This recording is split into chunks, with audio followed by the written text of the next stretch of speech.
втрое быстрее прежнего. Какого цвета должно быть такси в Петербурге и как сделать поездки на нем безопасным? Городские депутаты сегодня бурно обсуждали новый закон о такси. Анастасия Ларионова подробнее.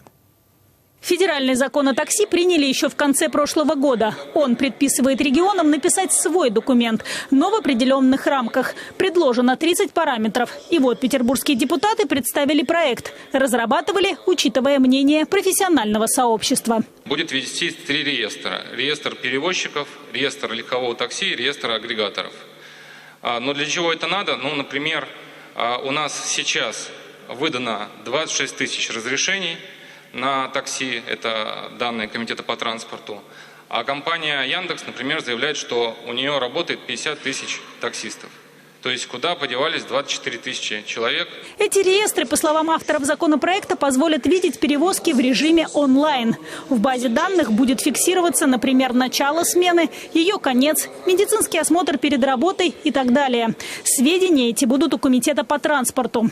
Также в законе прописан поэтапный переход к более экологичным машинам. С сентября они должны быть не ниже 3-го экологического класса, а через 3 года уже не ниже 5-го. Такие нормы вызвали недоумение у некоторых депутатов. Вы знаете, что АвтоВАЗу разрешили выпускать автомобили в качестве мер противодействия санкциям экологического класса безопасности 0, а мы уже через несколько лет введем класс номер 5. И получится так, что мы полностью исключаем возможности использования отечественных автомобилей в такси нашего города. Но больше всего споров вызвал цвет. В законе прописано, машины должны быть белыми с желтой полосой. Выбор авторы объяснили. Это самый дешевый цвет, к тому же лучше всего виден. А полоса указывает, что это именно такси. К тому же такой расцветки придерживаются другие регионы, в том числе соседи – Ленинградская область. По поводу цвета. Вы знаете, когда подъезжает автомобиль либо странной раскраски, странного состояния, уже вызывает опасения, такси ли это. Безусловно, не нужно торопиться. Переходный период действительно большой, длительный. Можно к этому серьезно отнестись.